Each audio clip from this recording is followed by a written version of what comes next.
వేరే మతస్థులకు ఏదైనా జరుగుతుంటే ఉంటుందా? హిందువులు కాబట్టి చూడండి ఒకసారి ఇదంతా చూడండి గుడి అక్కడ దాకా బ్రహ్మాండంగా చేసుకొని పూజలు చుట్టూ పరిదర్శనలు తిరిగి ఇంట్లో పిల్లలకు కానీ ఎవరికైనా కానీ నాగ పూజలు చేసుకొని అంత ఉండేది. ఈ రకం చేసి అక్కడికి హైవే రోడ్డు వాళ్ళు ఇట్లా ఉండరు కాబట్టి దీన్ని మా ఆర్డీఓ మా ఎంఆర్ఓ అందరు కూడా వాళ్ళని దృష్టిలో పెట్టుకొని మీరు అందరికీ వాళ్ళకి తెలియజేసి దీన్ని మళ్ళీ ఇప్పుడు నిర్మించాల్సిందిగా కోరుచున్నాము మేము. ప్రకాశం జిల్లా దోర్నాల మండలం, ప్రకాశం జిల్లా దోర్నాల నేషనల్ హైవే.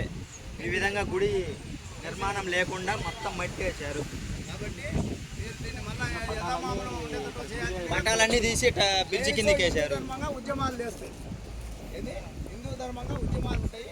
దీన్ని ఏదైనా సక్రమంగా చేసి దీన్ని సక్రమంగా యథాపాతంగా చేసి పైకి లేపి దీన్ని మామూలుగా గుడిలాగా మళ్ళీ పెట్టి చేయండి. లేకపోతే దీని మీద ఏరే విధంగా దీని మీద ఉద్యమాలు ఉంటాయి, దీని కథ ఉంటుంది. ఏంది మీరు ఎవరైనా కావచ్చు, మీరు ఏవి రికమెండేషన్ ఉండొచ్చు. ధర్మం ఇది, హిందూ ధర్మం ఇది. రికమెండేషన్ ఇవన్నీ ఇక్కడ కాదు, హిందూ ధర్మం ఇది. హిందూ ధర్మానికి వ్యతిరేకిస్తే ఎంత లావుటోని అయినా కానీ ఉపేక్షించేది లేదు. కాబట్టి సక్రమంగా వచ్చి గుడి మాకు కట్టి మా హిందూ ధర్మానికి సంబంధించిన నాగదేవతలను మొత్తాన్ని పెట్టించి శిలలు పెట్టి మళ్ళీ ఇప్పుడు ఆ శిలలు ఎక్కడ పడేసిర్రు. ఈ ఫోటోలు మొత్తం బ్రిడ్జిల కింద ఉన్నాయి, ఎక్కడంటే అక్కడ పడేసిర్రు.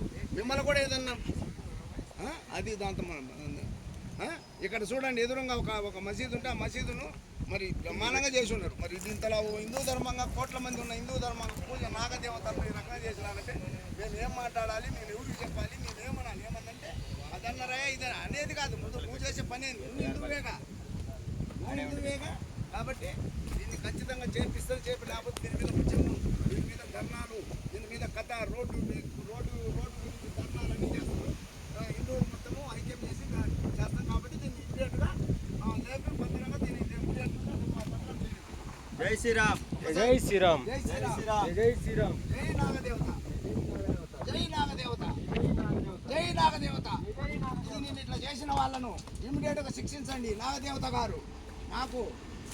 మాకున్న కోరిక ఏంటంటే నిన్ను ఎవరైతే ఇట్లా చేశారో వాళ్ళని శిక్షించండి ఖచ్చితంగా.